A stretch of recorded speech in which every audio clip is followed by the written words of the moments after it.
बोली गोविंद भगवान की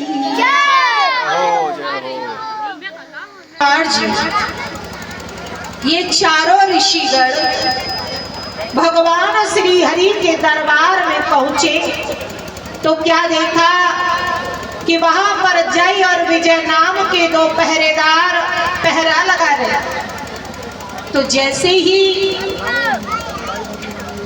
ये चारों ऋषिगण आगे को बढ़े तो दोनों पहरेदारों ने रोक दिया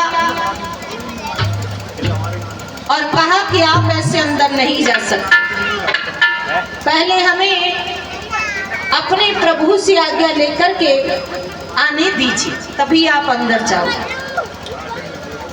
ऋषियों को क्रोध आ गया। उन्होंने कहा कि आपने हमें रोक करके बड़ा अपमान किया है, इसलिए हम तुम्हें श्राप जरूर देंगे। और वो श्राप ये है कि 3 जन्म तक आप भूमि पर राक्षस के रूप में बनकर के रहोगे। जैसे ये श्राप सुना, अब तो दोनों पहरेदार चरणों पर गिर गए और क्षमा मांगने लगे। जब क्षमा याचना करने लगे तो ऋषियों ने कहा कि हमारा श्राप झूठा नहीं हो सकता, इसमें कुछ बदलाव हो सकता है, और वो ये है कि आप राक्षस जरूर होगे, परंतु आप इतने शक्तिशाली राक्षस होंगे कि तुम्हारा उद्धार करने के लिए स्वयं पार ब्रह्म परमात्मा को आना पड़ेगा। इतना कहकर के चारों ऋषिगण चले जाते हैं। श्री सुखदेव जी समझा के कहने लगे कि हे राजन, कश्यप ऋषि जी की पत्नी थी दिति, अदिति, विनीता और कद्रु। तो इन्हीं दिति के गर्भ से उन दोनों पहरेदारों ने जन्म लिया जो पूर्व जन्म में जय और विजय नाम के थे। दोनों के नामकरण संस्कार हुए तो एक का नाम हिरण्याक्ष रखा गया और दूसरे का नाम हिरण्यकश्यप। दोनों ही जब बड़े हो गए बहुत ही शक्तिशाली राक्षस हो गए। इसी हिरण्याक्ष ने पृथ्वी को बहुत प्रताड़ित किया। तो भगवान ने 101 दिन पुनर्वसु व्रत रखने के पश्चात वाराह रूप धारण करके हिरण्याक्ष का वध किया और पृथ्वी को सुखी और संपन्न किया। इन्हीं हिरण्याक्ष के जो छोटे भाई थे जिनका नाम था हिरण्यकश्यप, हिरण्यकश्यप का वध प्रभु ने नरसिंह रूप धारण करके किया, क्योंकि उन्होंने ये वरदान मांगा था कि न हम ऊपर मरे न नीचे, न बाहर न भीतर, न नर से न पशु से, न अस्त्र से न शस्त्र से, न 12 महीनों में। तो प्रभु ने कहा कि न तुम ऊपर हो न नीचे, तुम हमारे घुटनों के ऊपर हो। आपने ये भी कहा था कि न हम भीतर मरे न बाहर, तो न तुम भीतर हो न बाहर हो, बीच दहरी पर। आपने ये भी कहा था कि न हम नर से मरे न पशु से, तो न हम नर है न पशु है। कभी सृष्टि में आपने ऐसा प्राणी देखा? कहा नहीं। आपने ये भी कहा था कि न हम 12 महीनों में मरे, तो हमने तुम्हारे लिए लोन का महीना निकाला है जिसे पुरुषोत्तम मास कहते हैं। आपने ये भी कहा था कि न हम अस्त्र से मरे ना ही शस्त्र से। तो ये इतने बड़े बड़े जो नाखून खड़े किए हैं, ये ना तो अस्त्र में आते हैं और ना ही शस्त्र में आते हैं। इतना कह करके प्रभु ने दोनों हाथ ऊपर उठाए और हिरण्यकश्यप के पेट में ऐसे थमा दिए, और हिरण्यकश्यप का वध करने के पश्चात प्रभु प्रहलाद जी को आशीर्वाद देकर के अंतर्ध्यान हो जाते हैं। बोली गोविंद भगवान की। श्री सुखदेव जी समझा के कहने लगे कि हे राजन, इन्हीं प्रहलाद जी के वंश में विरोचन नाम के राजा हुए। इन्हीं विरोचन के एक बेटा हुआ जिनका नाम था वली। वली दैत्यों के राजा होते हुए भी उनका सारा जीवन दान और पुण्य में निकल जाता है। एक समय सभी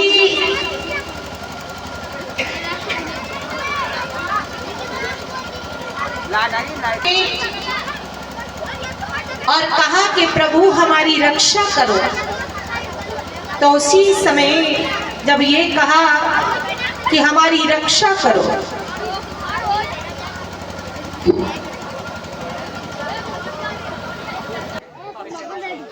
जैसे ही सभी राक्षसों ने देवताओं के ऊपर हमला कर दिया तो सभी देवता घबरा गए और भगवान श्री हरि के पास पहुंचे और कहा कि प्रभु रक्षा करो। जब ये कहा कि हमारी रक्षा करो तो प्रभु ने कहा कि देवताओं, आप संख्या में तो बहुत अधिक हो लेकिन फिर भी हार जाते हो, क्यों? तो कहा कि जो वो कर सकते हैं वो हम नहीं कर सकते, क्योंकि वो राक्षस है और हम देवता हैं। इस प्रकार से कहा तो प्रभु ने कहा तो फिर आप एक कार्य करो, आप राक्षसों से मित्रता करो। उसके बाद मंद्राचल पर्वत को रई बनाओ, बासुक नाग की नेति और समुद्र का मंथन करो और समुद्र में से जो अमृत निकले उसका पान आप कर लेना, राक्षसों को मत करने देना। देवताओं ने ऐसा ही किया और राक्षसों से मित्रता कर ली। जब राक्षसों से मित्रता कर ली तो मंद्राचल पर्वत को रई बनाया है और बासुक नाग की नेति, समुद्र का मंथन होना प्रारंभ हो गया। तो सबसे पहले समुद्र में से विष की ज्वाला निकली। जब वो ज्वाला निकली तो सभी को वो ज्वाला जलाने लगी तो समस्त घबरा गए और दौड़ते हुए भगवान भोलेनाथ जी के पास पहुंचे। तो भोलेनाथ जी ने उस विष की ज्वाला का पान किया। किस प्रकार से?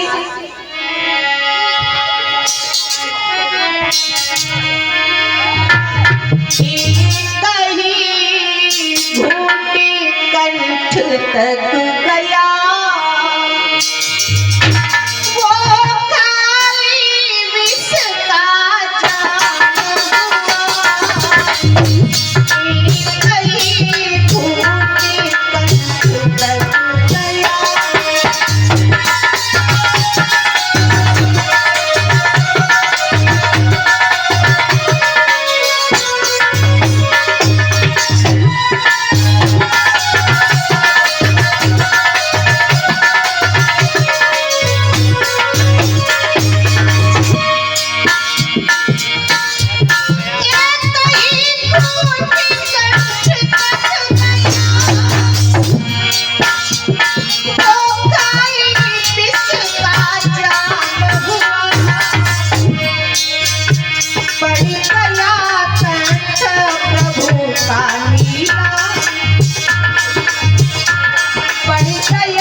भोलेनाथ जी ने उस विष की ज्वाला का पान किया, जिससे उनका कंठ नीला पड़ गया।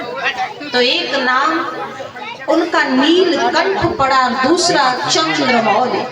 और फिर से समुद्र मंथन होने लगा। जब फिर से समुद्र मंथन होने लगा तो मंदराचल पर्वत रसातल को जाने लगा। तो भगवान ने कक्षप रूप धारण करके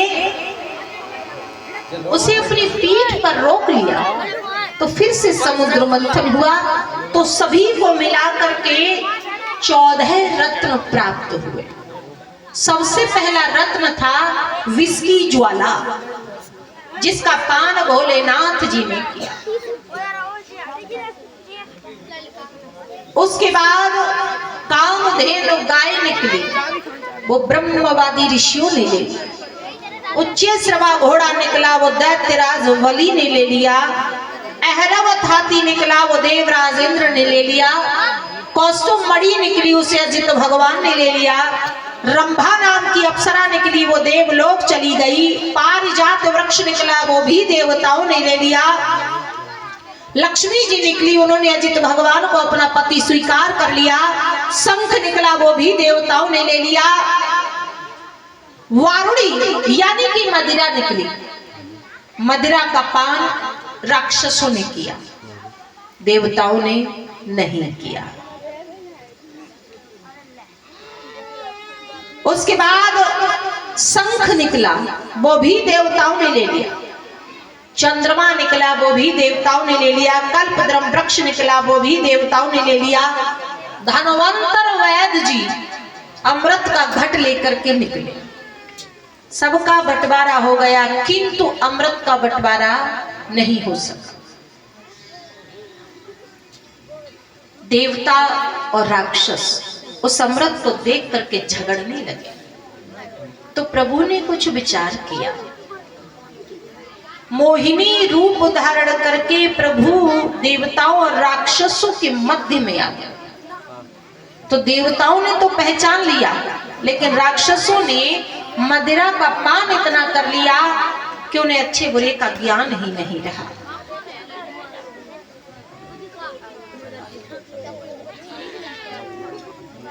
तो प्रभु ने कहा कि देखो, आपस में झगड़ा न करो, हम तुम दोनों को लाइन में लगा करके अमृत पिलाएंगे।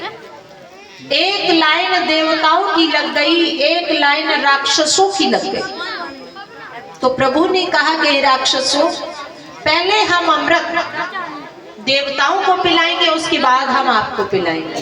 कहा ठीक है। एक लाइन देवताओं की और दूसरी राक्षसों की। तो देवताओं की लाइन में अमृत का बंटना प्रारंभ हो गया। तो एक राहु नाम के राक्षस ने विचार किया कि यदि ये अमृत किसी तरह से और देवताओं की लाइन में समाप्त हो गया तो हम बिना अमृत के रह जाएंगे। ऐसा विचार करके वो सूर्य और चंद्रमा के बीच में छिप करके बैठ गए। हालांकि प्रभु से छिपाई क्या है, कड़ कड़ में, रोम रोम में बसने वाले प्रभु से कुछ नहीं छिपा। परंतु पंक्ति खराब न हो जाए, इस कारण से प्रभु ने राहु को भी अमृत पिला दिया। तो सूर्य और चंद्रमा चिल्ला करके कहने लगे, प्रभु ये आपने क्या किया? ये एक राक्षस था और आपने इसे भी अमृत पिला दिया। तो प्रभु ने शीश काट दिया। राहु का जब शीश काट दिया तो राहु मरा नहीं। कटा हुआ शीश कहने लगा कि प्रभु, यदि हमने धोखे से अमृत पी भी लिया तो आपको इतना बुरा लगा? क्या आपने हमारा सर ही काट दिया? यदि हम राक्षस भी हैं तो है तो प्रभु आपकी ही सत्ता है।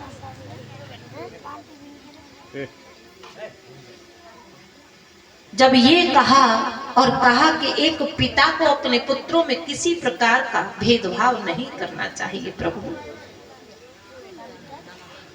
आपने हमें राक्षस बनाया है तो हमारी प्रवृत्ति तो ऐसी ही होगी। इन्हें देवता बनाया है तो इनकी प्रवृत्ति ऐसी होगी, लेकिन आपको इस तरह का भेदभाव प्रभु नहीं करना चाहिए। तो प्रभु ने कहा राहु, जो होना था वो हो चुका, अब आप चिंता न करो। अभी तक आप एक नाम से पुकारे जाते थे, राहु नाम तो था ही आपका। आज के बाद केत के नाम से भी आप पुकारे जाओगे।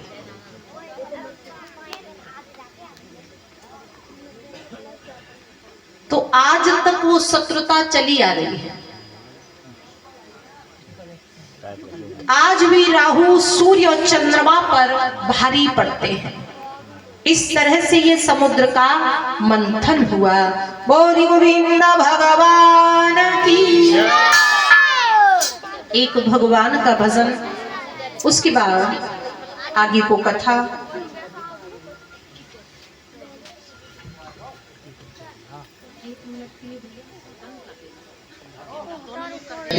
एक भगवान का भजन, उसके बाद आगे को कथा।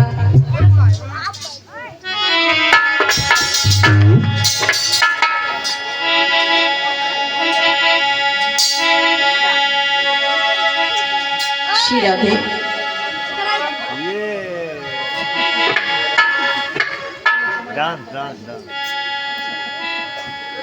भैया हमारे संग में है एक ऐसे, लहसुन प्याज नहीं खाए और मटर पनीर खूब खाए।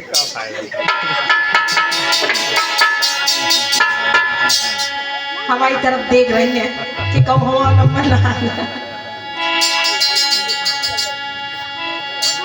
घी मंगा लेना भैया। डिब्बा है घी, है जी जामे डिब्बा में। मुरली बजाने वाले, मुरली बजाने वाले, मुझसे नकाबो क्यों।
इतना हमें बता दे, मुझसे छिपाओ क्यों।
बोली गोविंद भगवान की श्री हर हर गंगा के किनारे व्यास नंदन श्री सुखदेव जी हस्तिनापुर राजन परीक्षित को समझा के कहने लगे कि हे राजन,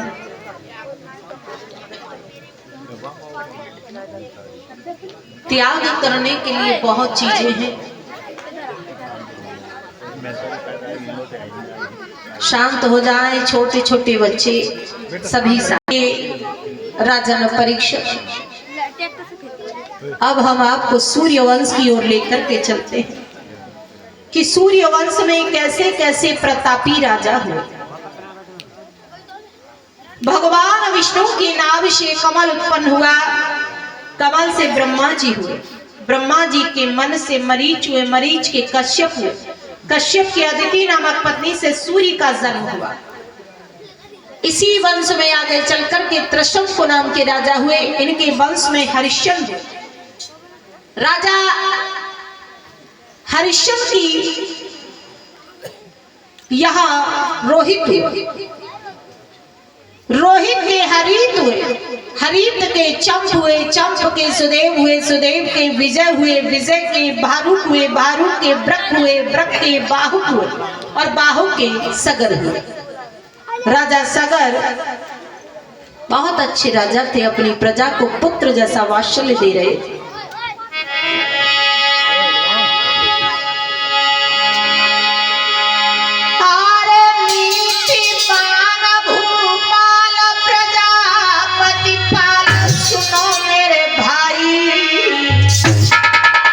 जाकिया सकीरती की ध्वजा रे स्वर्ग में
महाराज सगर अपनी प्रजा को पुत्र जैसा वात्सल्य दे रहे थे।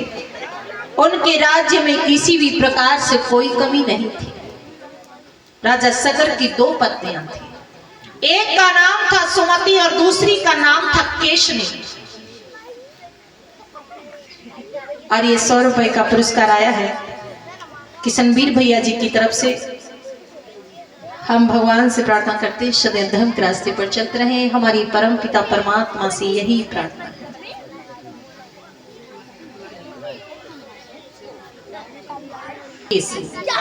सुमति के 60,000 पुत्र हुए और केसरी के कई पुत्र हुआ। चुप चुप चुप चुप लौट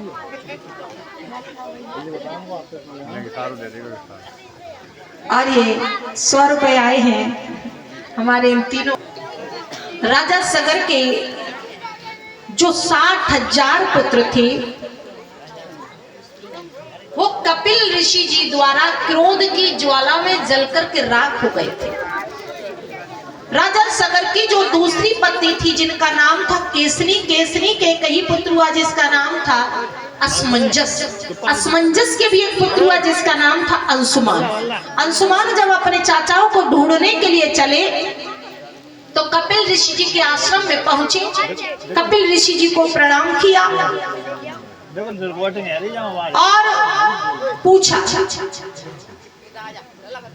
तो जैसे ही पूछा है तो कपिल ऋषि जी ने कहा कि हमारे सामने जो राख का ढेर देख रहे हो ये तुम्हारे चाचाओं का है।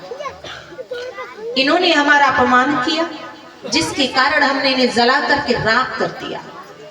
अब यदि आप इनका उद्धार चाहते हो तो आपको गंगा मैया मृत्यु लोक में लानी हो। अंशुमान घोड़े को लेकर के वापस आए।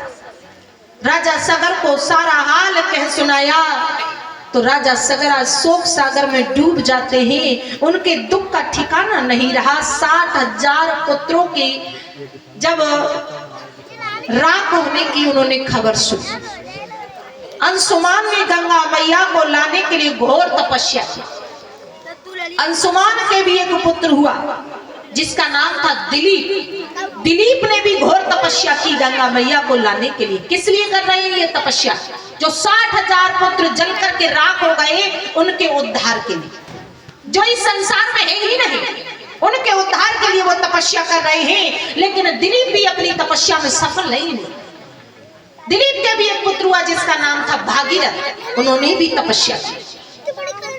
देखिए 3 लोगों ने तपस्या की गंगा मैया को मृत्यु लोक में लाने के लिए। और किसके लिए? जो इस संसार में है ही नहीं। आज के समय में जिंदा लोगों को लोग पानी नहीं देना चाहते। मरे मराओ की तो बात छोड़ बेटा। और दिखावटी काम लोग ज्यादा करते हैं कि कोई देख रहा है तो बहुत अच्छे हैं हम, और नहीं देख रहा तो फिर है ही हम जो हत्थे। आपने देखा होगा जैसे किसी के ऊपर कैमरा लग जाए तो एकदम साइलेंट और फिर जाकर। तो ये मनुष्य, प्रत्येक मनुष्य 2 प्रकार का ध्यान रखना। एक वो जो वो है वो दिखाता नहीं, और एक वो जो है नहीं फिर भी वो जबरदस्ती उसको पर्दा डाल के रखता है कि हम अच्छे दिखने चाहिए। तो 2 प्रकार का मनुष्य रहता है। अब यहाँ किसके लिए तपस्या कर रहे हैं? जो इस संसार में है ही नहीं। आज के समय में लोग ज्यादातर दिखावा करते हैं, लेकिन ये किसके लिए कर रहे हैं? जो है ही नहीं। कोई ये कहने वाला भी नहीं कि तुमने हमारे लिए अच्छा काम किया, क्योंकि वो इस संसार में ही नहीं। तीनों ने सारा जीवन लगा दिया और आज के समय में लोग जिंदा को रोटी नहीं देना चाहते। मरे मराओं की तो बात छोड़। लेकिन ध्यान रखें, एक परमात्मा वो है जिसे हमने और आपने देखा नहीं, और एक परमात्मा के रूप में हमारे माता पिता हैं। यदि हमने उनकी सेवा नहीं कर पाई तो समझ लीजिए कि हम परमात्मा की सेवा कर ही नहीं सकते। हम इस लायक है ही नहीं, क्योंकि परमात्मा तो बहुत विचित्र है, बहुत कठिन है, जिसे समझने के लिए कई जन्म लेने पड़ते हैं। और ये माता पिता तो इतने सरल हैं कि इनको सुबह शाम बस पूछते रहो कि आप ठीक हो, भोजन कर लिया, कोई दिक्कत, बस इतने में ही खुश है। तो इनसे अच्छा परमात्मा भला कौन मिलेगा? श्रवण कुमार ने ईश्वर की आराधना नहीं कर पाई थी, लेकिन माँ बाप की सेवा की थी, जिसके कारण आज हम और आप उनका नाम लेते हैं। लेकिन आज के समय में लोग सेवा कम करना चाहते, मेवा ज्यादा चाहते हैं उनसे। हमें सब कुछ मिल जाए, काम 2 पैसा को ना करें हम उनके। और एक काम और अच्छा कर लेते हैं कलयुग में लोग, कौन सा? सबसे पहला वो कि जिंदा पर रोटी नहीं देना चाहते और मरने के बाद तेरहवीं बहुत बड़ी कर देते हैं। किस लिए? कि 4 गांव वाले खा जाएं, जो लोग कहें कि वाह बहुत पैसे वाला था, जिसने इतनी बड़ी तेरहवीं कर दी। तो ध्यान रखें, भले 13 ब्राह्मण बहुत है, ज्यादा नौता पनौता करने की जरूरत नहीं है, लेकिन अपने माँ बाप को जो पैसा आप 13वीं में लगाएं उस, और अगर आते तो कर दो, तो जो भूखा चला गया क्या उसकी पूर्ति हो सकती है? भाई को देखिए कि एक भाई के प्रति एक भाई का प्रेम क्या होता है। दौलत सब कुछ नहीं होती, ध्यान रखना। सब कुछ दौलत से नहीं खरीदा जा सकता। अगर सब खरीद लेते तो परिवार खरीद करके रखते, लेकिन परिवार अनमोल है, इसका कोई मोल नहीं। और जिसका परिवार साथ में है उसकी सबसे बड़ी ताकत उसके पास। चेहरे को देख करके समझ गई कि कुछ न कुछ कारण है, लेकिन बोली फिर भी नहीं, क्योंकि बोलना ठीक नहीं था।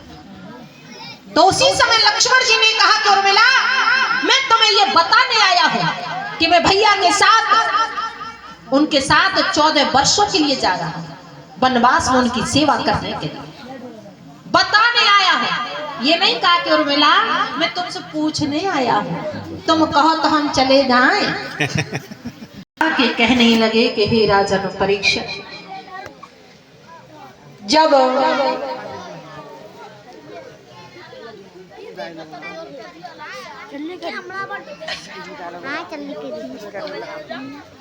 तपस्या की भागीरथ जी ने भी, तो भागीरथ जी अपनी तपस्या में सफल हुए।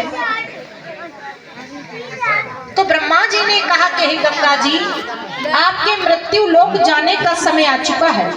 तो गंगा जी ने कहा कि मैं चली तो जाऊंगी, लेकिन मेरे बेग को कौन सहेगा, और जब मैं पापियों के मैल से मैली हो जाऊंगी तो मुझे स्वच्छ कौन करेगा।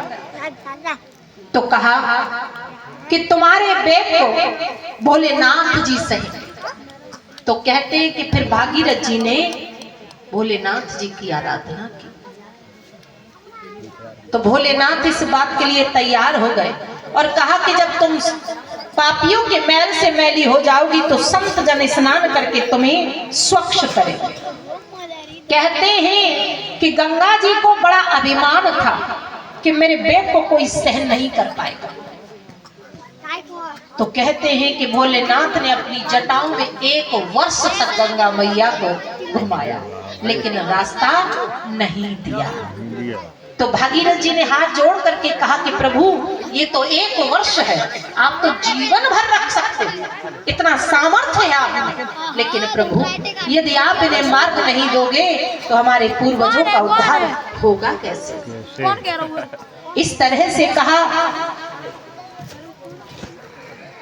ऐरावत हाथी को बुलवाया, तब ऐरावत हाथी ने हिमालय पर्वत तोड़ करके गंगा मैया को बाहर निकाला और आगे बढ़े तो जनहू महात्मा जी की कुटिया बनी हुई थी।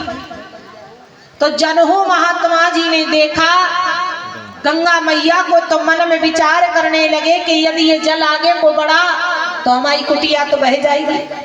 ऐसा विचार करके उन्होंने ओक लगा करके सारा जल पी लिया। भागीरथ जी ने पीछे मुड़ के देखा तो गंगा मैया है ही ना, कोई और मिला नहीं। जनू महात्मा जी बैठे थे, प्रणाम किया। अब जब प्रणाम किया तो उसी समय उन्होंने पूछा कि आपने इधर कहीं गंगा जी को तो नहीं देखा।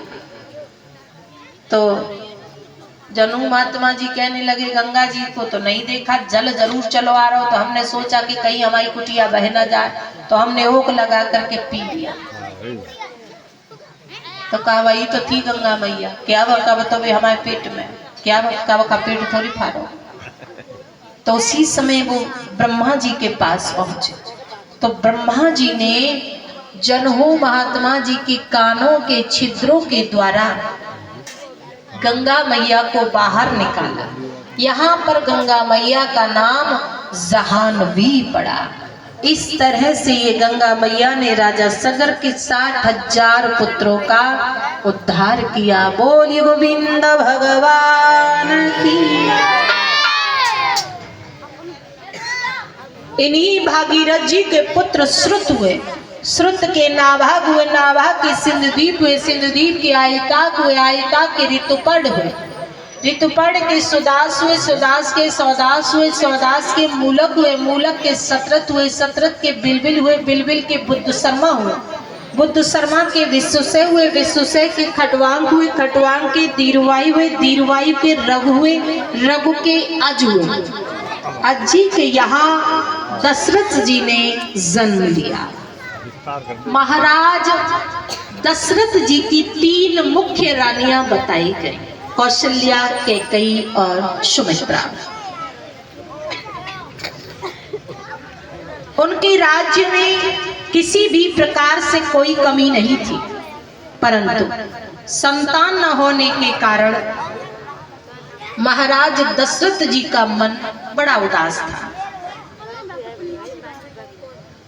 एक बार जब अत्यंत उदास हुए तो उनके मन में विचार आया,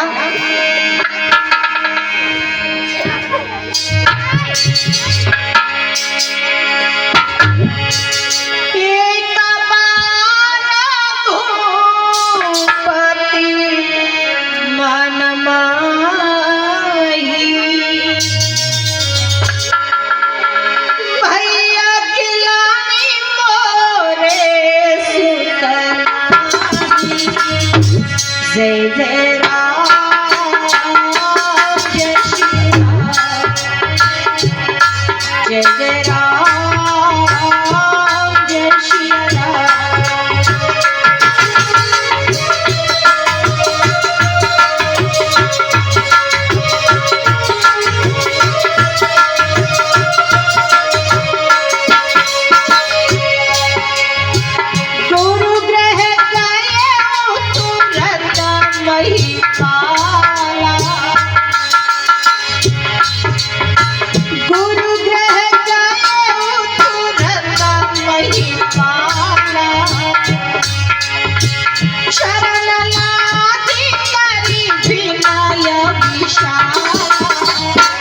जय जय राम जय जय राम जय श्री राम।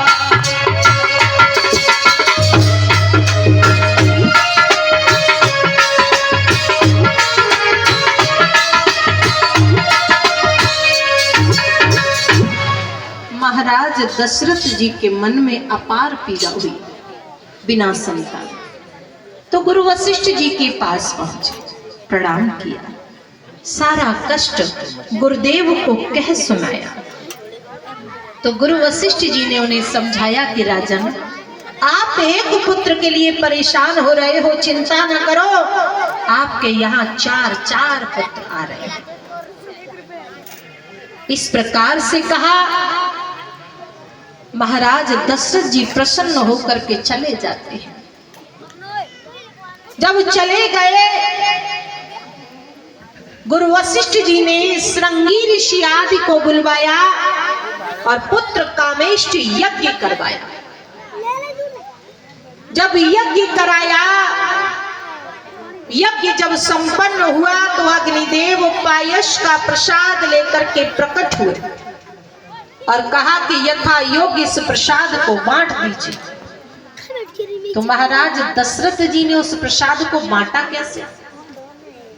पहले आधा भाग किया, आधा कौशल्या जी को दिया, अब आधा भाग कैकेयी और आधा सुमित्रा जी को दिया। तो कहते हैं कि सुमित्रा जी के हाथों का जो प्रसाद था वो एक चील ले गई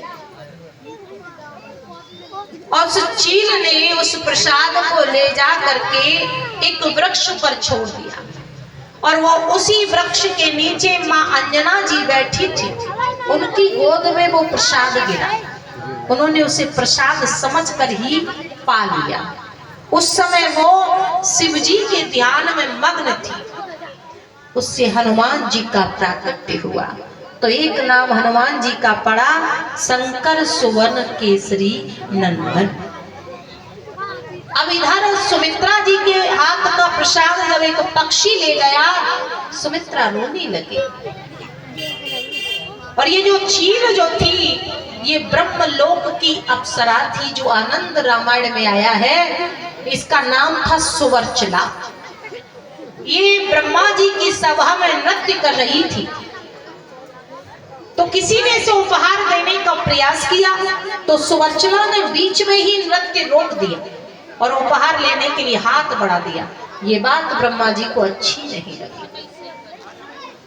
तो ब्रह्मा जी को जब अच्छी नहीं लगी तो ब्रह्मा जी ने कहा कि इतना सुंदर नृत्य हो रहा था और आपने बीच में रोक दिया, तुम्हारी दृष्टि चील की तरह हो गई, जाओ तुम चील हो जाओ। सुवर्चला चरणों पर गिर गई और कहा कि हमें क्षमा कर दीजिए। तो ब्रह्मा जी ने कहा कि इसमें कुछ बदलाव हो सकता है, और वो ये है कि सुमित्रा जी के हाथों का प्रसाद जब अंजना जी की गोद में आप डाल दोगे, उसी क्षण तुम्हें इस चील के शरीर से छुटकारा मिल जाए। तो ये वही सुवर्चला थी जो चील के रूप में आई थी। अब इधर सुमित्रा जी के हाथों का प्रसाद जब वो चील ले गई, अब सुमित्रा जी रोने लगी। जब फूट फूट के रोने लगी तो ये आवाज कैकेयी ने और कौशल्या जी ने भी सुन ली। तो दौड़ करके आई और कहा कि बहन क्या हुआ, क्यों रो रही हो? तो कहा कि जो प्रसाद इतनी मेहनत से मिला और वो हमसे तो पक्षी ले गया। तो एक कंधे पर हाथ कौशल्या ने रखा और दूसरे कंधे पर हाथ कैकेयी ने रखा और कहा कि बहन आप चिंता न करो, अरे तुम्हारा ही प्रसाद तो पक्षी ले गया है, हमारा तो अभी है। देखिए रिश्ते में कौन है, सौ और व्यवहार कितना अच्छा है। ऐसा रामचरितमानस में ही देखने को मिल सकता। कहने लगी तुम चिंता न करो, हम आधा आधा भाग तुम्हें देंगे। आधा कौशल्या जी ने दिया, आधा कैकेयी ने दिया, यानी कि सुमित्रा जी के पास प्रसाद के 2 भाग हो गए और प्रसाद पा लिया। आज के समय में अगर ऐसा होता, आज के और समय आने पर तीनों रानियां गर्भवती हुई तो बाबा लिखते भी हैं,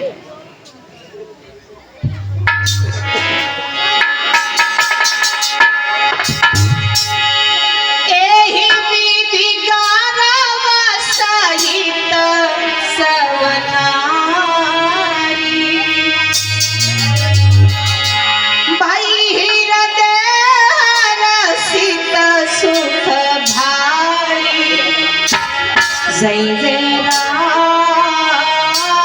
जय श्री राम, जय जय राम जय श्री राम।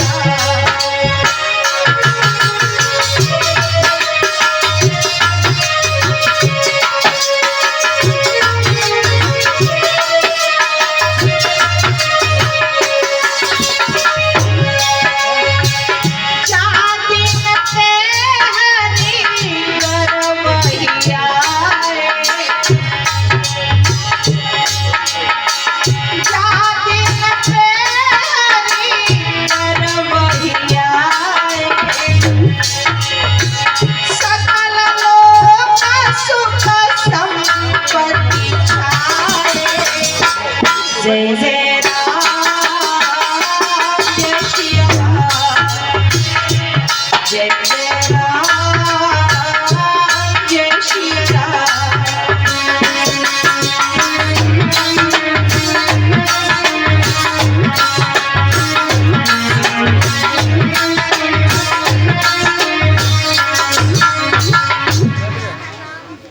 तीनों रानियां गर्भवती हुई, आनंद ही आनंद है। जब धीरे धीरे समय गुजरने लगा, बाबा लिखते हैं जोग लग्न ग्रहवार तिथि सकल भय अनुकूल, चर अचर हर्ष जुत राम जन्म सुख। धीरे धीरे वो समय नजदीक आने ही लगा। बाबा लिखते हैं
हो जाता है। जैसे ही प्रभु का प्राकट्य हुआ तो प्रभु चतुर्भुज रूप में पधारे। तो मैया कौशल्या कहने लगी कि प्रभु आप तो चतुर्भुज रूप में पधारे हैं, बाप बन करके आए हो, कौन कहेगा कि आप मेरे बेटा हो? कि चतुर्भुज रूप को त्याग दीजिए और शिशु रूप धारण कर लीजिए और रोना प्रारंभ कर दीजिए। तो प्रभु ने बाल रूप धारण कर लिया और रोना प्रारंभ किया। तो रोने की आवाज जैसे ही सुनी तो क्या हुआ?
सुन करके महाराज दशरथ जी उठना तो चाहते हैं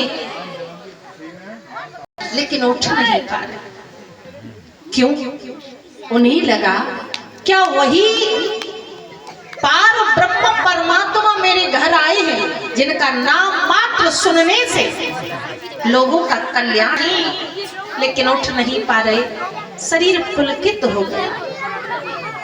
ये सोच करके नहीं उठ पा रहे कि क्या वही राम मेरे घर आए हैं जिनका नाम मात्र सुनने से लोगों का कल्याण हो जाता है। देवताओं ने पुष्पों की वर्षा की और किस तरह से खुशियां मनाई जा रही हैं सभी भक्तजन बोलेंगे मिलकर के कि दशरथ घर जन्मे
रामचंद्र भगवान की।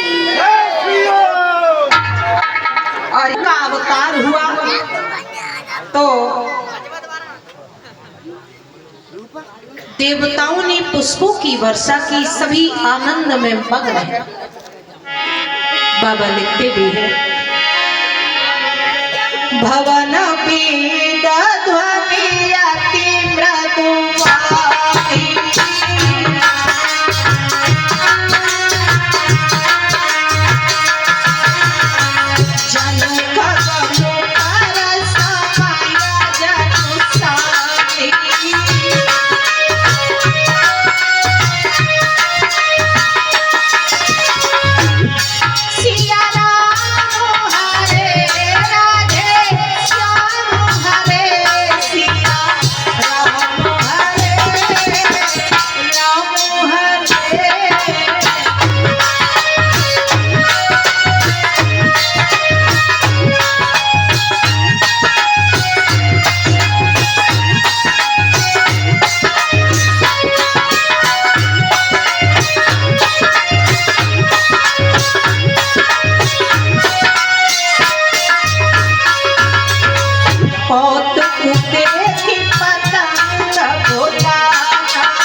खुशियां ही खुशियां मनाई जा रही है। यह कौतुक देख कर सूर्य देव भी अपनी चाल को भूल गए।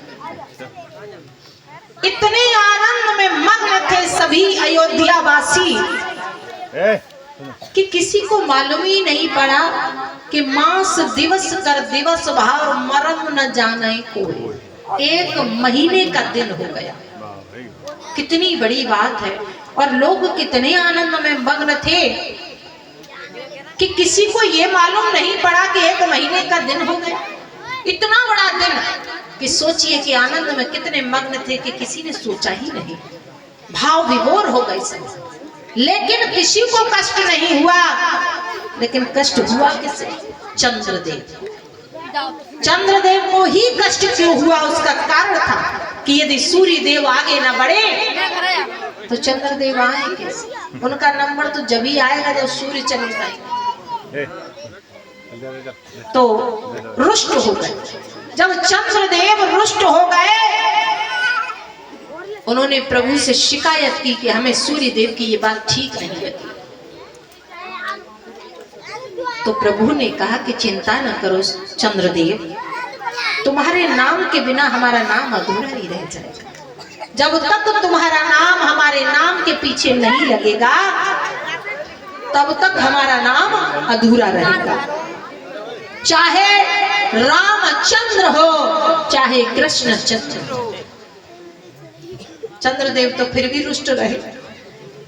तो प्रभु ने कहा कि चिंता न करो, अभी तो हम सूर्य वंश में आए हैं, अब हम चंद्र वंश में आए और तब तुम्हें मौका मिलेगा। अभी सूर्य को मौका मिला है।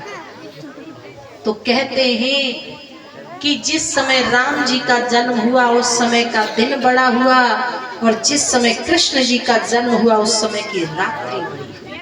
तब जाके हिसाब किताब बराबर हुआ। तब चंद्रदेव प्रसन्न होकर के चले गए प्रभु का गुणगान करते। बोलिए राजा रामचंद्र भगवान की। कैकेयी जी ने भी एक पुत्र को जन्म दिया और सुमित्रा जी ने 2 पुत्रों को जन्म दिया। महाराज दशरथ जी एक पुत्र के लिए परेशान थे, अब उनके यहाँ 4 पुत्र हैं। महाराज दशरथ जी की खुशी का ठिकाना न रहा। इसी बीच भगवान भोलेनाथ जी कागभूषण महाराज जी के साथ में भेष बदल करके और दर्शन करने के लिए आए। तो बाहर ही धूनी रमा करके बैठ गए और कह रहे हैं, क्योंकि कागभूषण जी को वो शिष्य बना करके लाए, तो वो चिल्ला चिल्ला के कह रहे कि हमारे गुरु जी से कोई अपने भविष्य की बात को पूछ ले, कोई नजर मोहतरवा ले। इस तरह से कह रहे हैं, क्यों कि कोई तो ले जाए अंदर तक जो हम प्रभु के दर्शन कर ले। इधर प्रभु राम जी ने जान लिया कि भगवान भोलेनाथ जी आ गए। बड़ी विचित्र लीला है कि राम जी भोलेनाथ जी को इष्ट मानते हैं और भोलेनाथ जी राम जी को इष्ट मानते हैं। भोलेनाथ जी जब नेत्र बंद करते हैं तो किसका ध्यान करते हैं? राम जी का। और राम जी ध्यान करते हैं तो किसका ध्यान करते हैं? शिव जी का। देखिए, जब लंका पर चढ़ाई करने से पहले राम जी ने रामेश्वरम में जाकर के जो शिव जी की स्थापना की बालू में, तब जाके आगे बढ़े। पहले राम जी ने शिव जी की वहां पूजा की, जो आज के समय में रामेश्वरम के नाम से विख्यात है। ये उस समय की ही बात है। और इधर कृष्ण जी जब नेत्र बंद करते हैं तो किसका ध्यान करते हैं? शिव जी का। और शिव जी जब नेत्र बंद करते हैं तो कृष्ण जी का, राम जी का ध्यान करते हैं। रूप एक ही, राम कृष्ण दो एक है, अंतर नहीं निमेष। अंतर तो हम और आपके लिए है कि कौन किसे मानता है, बस। बाकी इनमें कोई अंतर नहीं है। प्रभु के स्वरूप अलग अलग है एक ही, बस किसको क्या अच्छा लगता है। लेकिन किसी भी रूप में मान लीजिए, पर मानिए तो सही।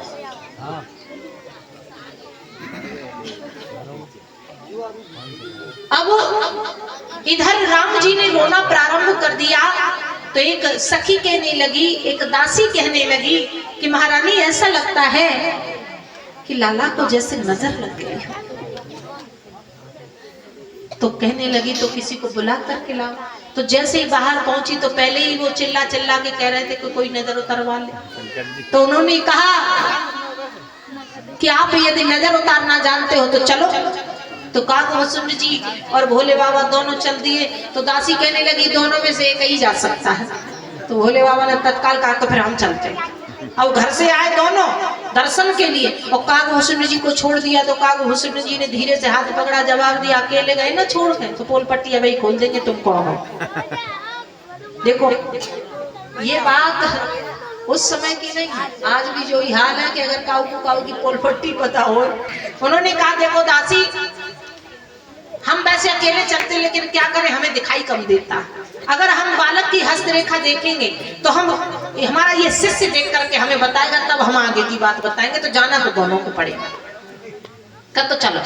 तो दोनों को लेकर के पहुंचे हैं। तो जैसे ही प्रभु श्री राम जी ने भोलेनाथ जी को देखा तो देखते ही देखते शांत हो गए। उसके बाद भोलेनाथ उनकी हस्तरेखा देखने लगे तो मैया कौशल्या जी से भोलेनाथ कहने लगे कि जब तक सूरज चांद रहेगा मैया, तब तक तेरे लाल का नाम रहेगा। बहुत ही भाग्यशाली माँ हो आप जो तुम्हें ऐसा पुत्र मिला। आगे की बात बताने लगे, विवाह तक की बात बता दी। लेकिन जैसे ही वनवास की बात बताने चले तो राम जी ने धीरे से भोले बाबा की जटा को खींच दिया कि अभी अभी तो मैया खुश हुई है, उसे दुखी मत करो, वनवास की बात सुना कर। वनवास होगा तब होगा, लेकिन अगर आपने अभी बता दिया तो मेरी माँ अभी से दुखी हो जाएगी, और इसलिए आप ऐसा मत करो। तो भोलेनाथ ने वही बात को घुमा दिया और दर्शन करके वो चले जाते हैं। बोली राजा रामचंद्र भगवान की जय। 11 दिन बीत जाने पर महाराज दशरथ जी ने और गुरु वशिष्ठ जी को बुलवाया नामकरण संस्कार करवाने के लिए। तो गुरु वशिष्ठ जी 108 ब्राह्मणों की मंडली को लेकर के पधारे नामकरण संस्कार करने के लिए। देखिए किस तरह से नामकरण संस्कार हुआ करता था। आजकल संस्कार भी ऐसे ही हो जाते हैं, सब घर ही काम चल रहे हैं। जब वशिष्ठ जी को बुलवाया तो वशिष्ठ जी पधारे 108 ब्राह्मणों की मंडली को लेकर के। तो 108 ब्राह्मण स्वस्ति मंत्रों का उच्चारण करने लगे। तो गुरु वशिष्ठ जी नामकरण संस्कार करने लगे। तो क्या क्या नाम रखे उन्होंने महाराज दशरथ जी के पुत्रों के।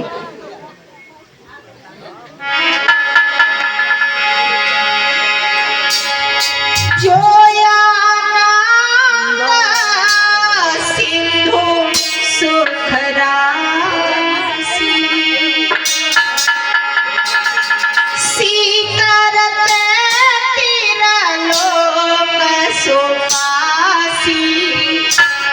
जय जय राम जय सिया राम जय जय राम जय सिया राम।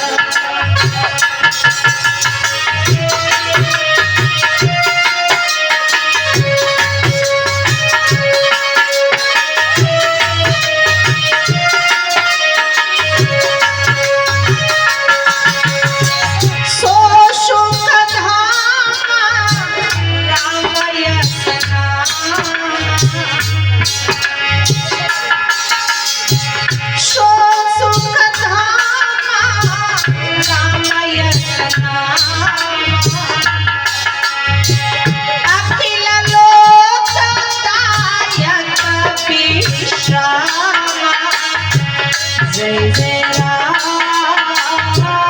जय सिया राम जय जय राम जय सिया राम।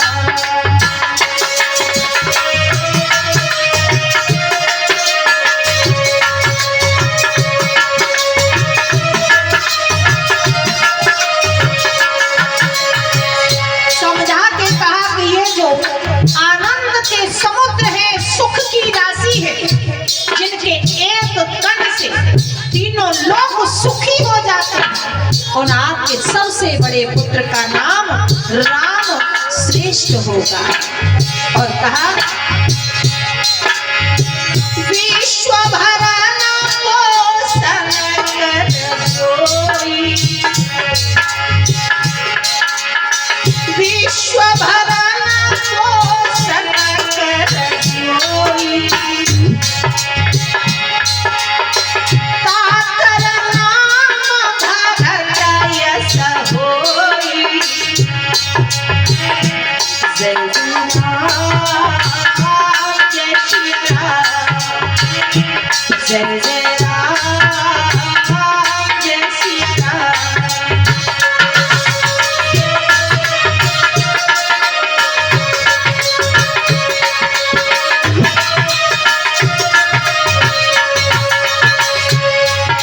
जो संसार का भरण पोषण करते हैं उन आपके दूसरे पुत्र का नाम भरत होगा।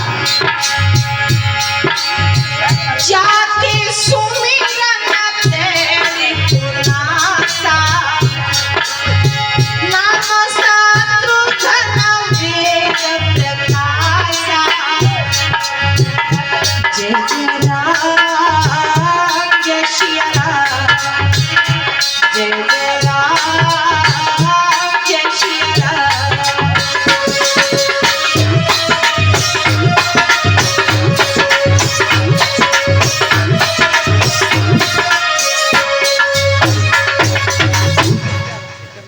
जिसका नाम मात्र ध्यान करने से शत्रुओं का नाश हो जाता है।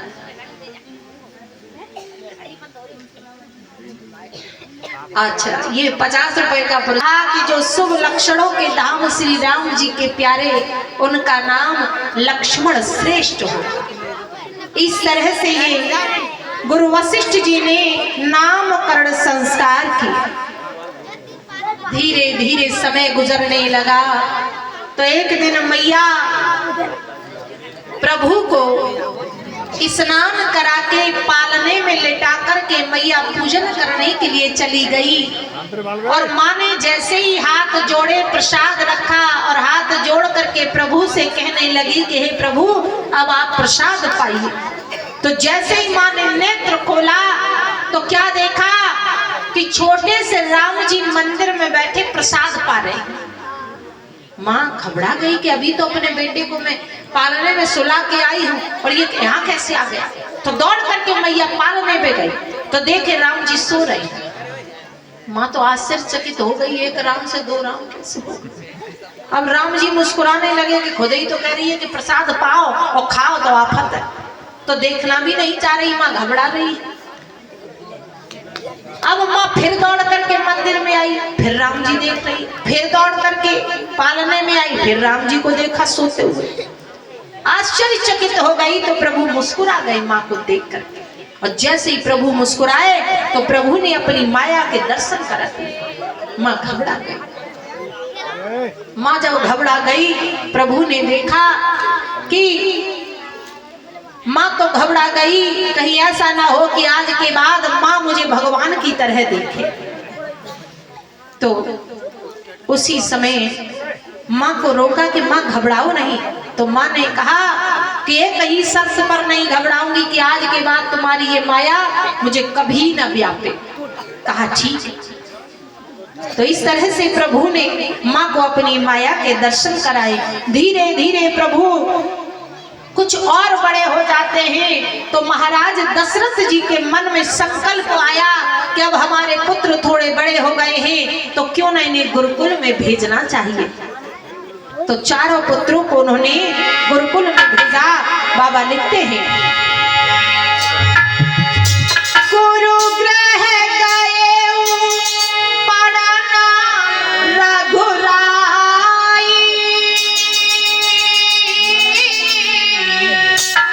अल्पकाल विद्या सवयाई। सिया राम सिया राम जय जय राम राम, सिया राम जय जय राम।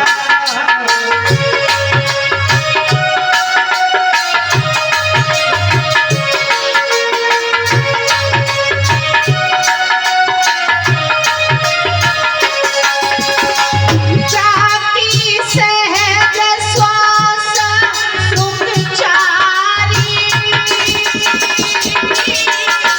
सोहर पर यह को पुकारी।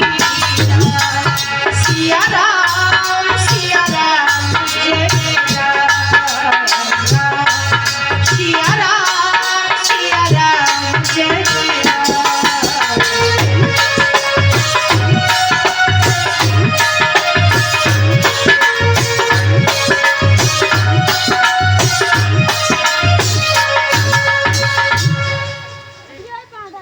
गुरुकुल में प्रभु पधारे।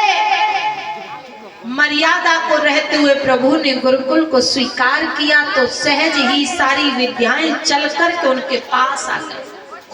लेकिन फिर भी प्रभु ने मर्यादा को रखते हुए पूर्ण काल तक प्रभु गुरुकुल में रहे। क्यों? प्रभु के मन का ये भाव था कि संसार के सारे कार्य हमें बार बार करने को मिलेंगे, लेकिन गुरु सेवा का जो अवसर हमें मिला है वो शायद दोबारा नहीं मिलने वाला। क्योंकि संसार के कार्यों में हम इतने उलझ जाएंगे आने वाले समय में कि गुरु सेवा का अवसर नहीं मिलेगा।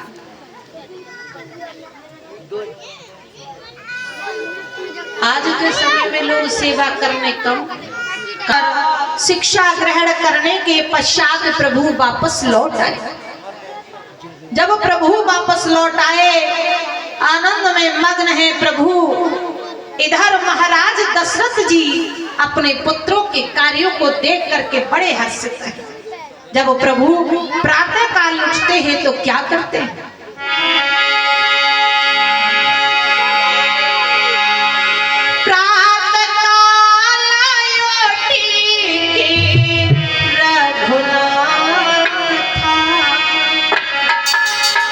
माँ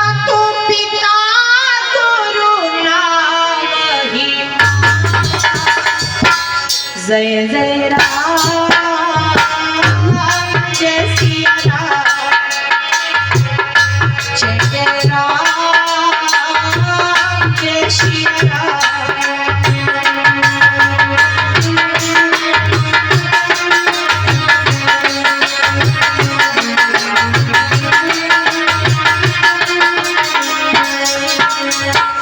प्रातः काल उठिके रघुनाथा, माँ तो पिता गुरु नावय माता। प्रभु सबसे पहले उठते हैं तो नियम ये कहता है कि जब सबसे पहले उठे जमीन पर पैर बाद में रखे, पहले धरती माँ के स्पर्श करें। ऐसा कौन कौन करता है इस मोहल्ले से? और बाकी सब धरती पे नहीं रहते। देखिए, भले ही यहाँ हाथ उठाओ ना उठाओ कोई जरूरी नहीं, लेकिन जो कार्य करने के हैं, माताओं बहनों से भी हमारा ये कहना है, बच्चों की प्रथम शिक्षा प्रथम गुरु माँ होती है। इसलिए कार्यों के साथ साथ इन बातों पर भी ध्यान देना चाहिए।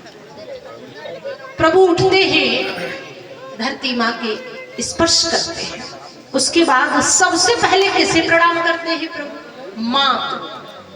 देखिए, गुरु को प्रणाम पहले नहीं लिखा, पिता को प्रणाम पहले नहीं लिखा, किसको लिखा? माँ को। क्यों?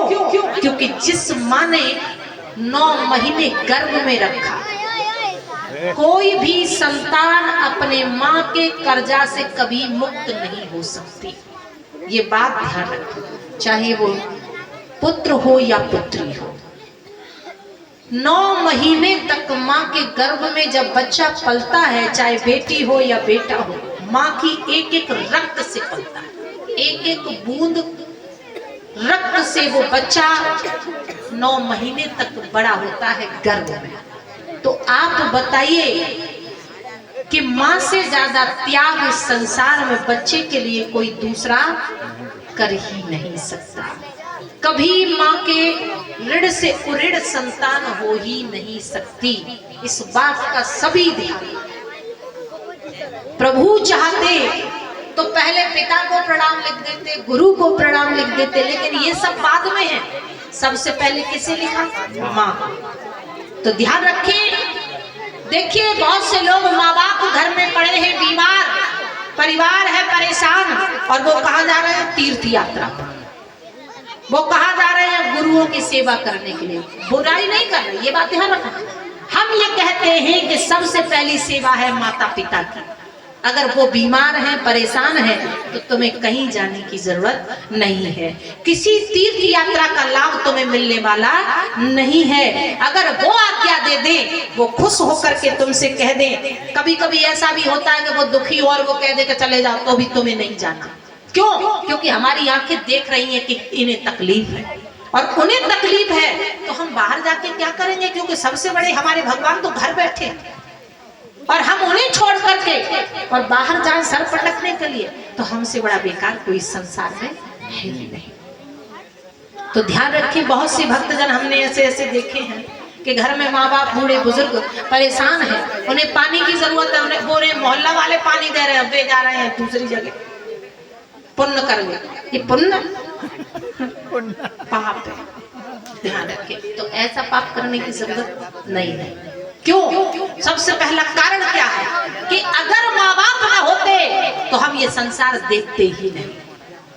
हमें गुरु ने संसार नहीं दिखाया, हमें तीर्थों ने संसार नहीं दिखाया, हमें संसार हमारे माता और पिता ने दिखाया है। तो सबसे पहला नियम ये कहता है कि अगर हमें किसी की सेवा करनी है तो माँ बाप की करें। दिखावा करने की जरूरत नहीं है, ये बात ध्यान रखें। जो दिखावा में रहे वो दिखावाई में चले गए। सच्चाई में जीने की जरूरत है। हमारे माँ बाप कैसे ही क्यों ना हो, वो हमारे लिए भगवान हैं। हजारों करोड़ों संख्या में यदि वो खड़े हैं तो हमें उनकी सेवा करने में कोई लज्जा नहीं आनी चाहिए, चाहे हम कितने ही बड़े क्यों ना हो जाएं। तो सबसे पहले लिखा माता को प्रणाम, फिर लिखा पिता को प्रणाम, उसके बाद लिखा गुरु को प्रणाम। पहले नहीं लिखा, ध्यान रखें।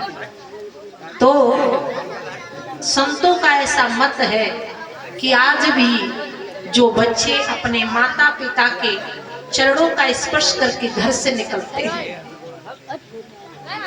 जरूरी नहीं है वो मंदिर ना भी जा पाए तो चलेगा, लेकिन घर में जो मंदिर है पहले उन्हें पहचानने की जरूरत है।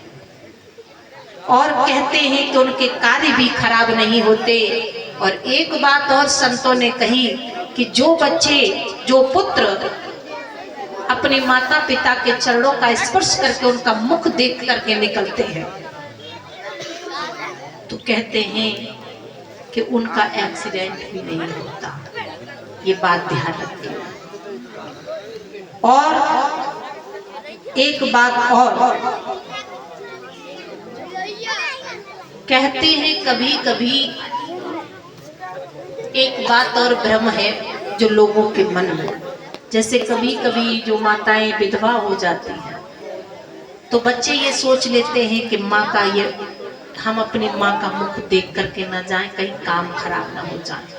ये उनकी बहुत बड़ी भ्रांति है। जिस माँ ने तुम्हें अपने 9 महीने गर्भ में रखा, वो माँ बेकार नहीं हो सकती, उसका मुख अपशगुन नहीं हो सकता। इसलिए लोगों की ये भ्रांतियां हैं और गलतफहमी है, ऐसा कभी ना सोचें, क्योंकि एक माँ अपनी संतान के लिए गलत हो ही नहीं सकती, किसी भी हालत में नहीं। एक पुत्र के लिए माँ का मुख भगवान से कम नहीं है। और कोई भी माँ ऐसा कभी नहीं सोचे कि मेरा पुत्र किसी अच्छे कार्य के लिए जा रहा है तो मैं उसके सामने ना पढूं, कभी नहीं। कहते हैं कि जब तक माता पिता घर में है तब तक उस बच्चे पर बृहस्पति भी जोर नहीं करती, शनि का प्रभाव नहीं रहता। ये बात ध्यान रखें। कह देते हैं कि ये वाली बृहस्पति चल रही है, ये शनि चल रहा है, ये वो लोग ध्यान रखें कि माँ बाप के प्रतिदिन चरणों का स्पर्श करें। कोई बृहस्पति आप पर काम करने वाली नहीं, कोई शनि आपको दुखी करने वाला नहीं है, चाहे कोई भी हो। इसलिए माँ बाप का प्रभाव समझने की जरूरत है, इधर उधर ढूंढने की जरूरत नहीं है। सब कुछ तुम्हारे घर में है, बस पहचानने की जरूरत है। बोल गोविंद भगवान की प्रभु प्रातः काल उठते हैं, माता पिता गुरु को प्रणाम करते हैं, उसके बाद ही कोई कार्य करते हैं। यहाँ ऐसे कौन कौन से हैं जो सुबह सुबह देख करके महाराज दशरथ जी बड़े प्रसन्न, और उधर ज्ञानी महामुनि विश्वामित्र जी वन में आश्रम बना करके रहते हैं। जब जब वो यज्ञ हवन तप करना चाहते हैं तब तब राक्षसों का समूह उन्हें हवन यज्ञ करने नहीं देते।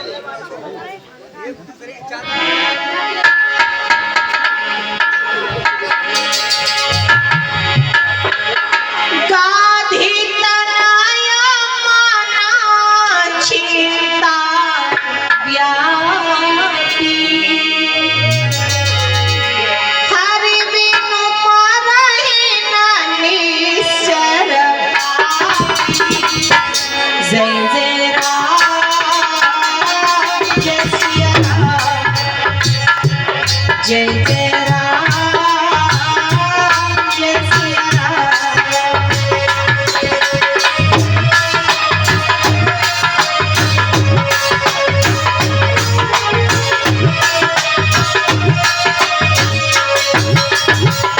विश्वामित्र जी के मन में ये चिंता छा गई कि ये राक्षस प्रभु के बिना मरने वाले नहीं है, और प्रभु ने तो अवतार ही इसीलिए लिया है, तो क्यों ना मैं चल कर के प्रभु की असुरवध लीला प्रारंभ करवाऊं, इसी बहाने प्रभु के दर्शन करने का मौका भी हमें मिल जाए। और ऐसा विचार करके उसी समय शांत हो जाए, छोटे छोटे बच्चे सभी शांत हो जाए, ऐसा विचार करके विश्वामित्र जी ने अयोध्या के लिए प्रस्थान किया। जैसे ही अयोध्या में पधारे, महल के मुख्य दरवाजे पर आए, और ये बात महाराज दशरथ जी को मालूम हुई कि विश्वामित्र जी पधारे हैं तो अगवानी करने के लिए आए ब्राह्मणों की मंडली को लेकर।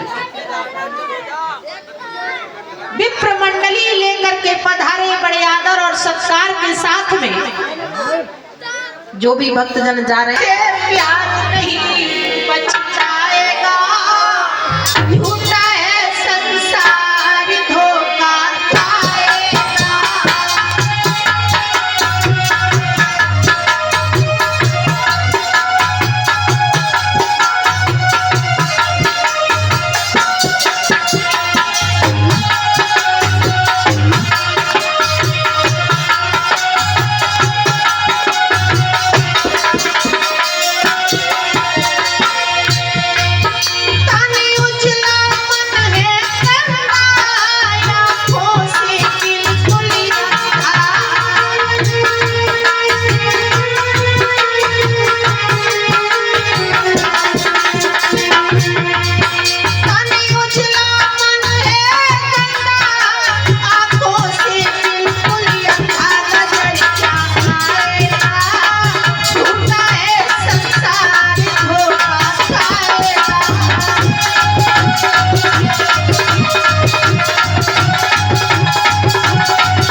बोली गोविंद भगवान की है आरती, आरती पापियों को पाप से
को पाप से है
बोली गोविंद भगवान की श्रीमद् भागवत महापुराण की यज्ञ नारायण भगवान की सियावर रामचंद्र की उमापति महादेव की पवन सुत हनुमान जी महाराज की जय।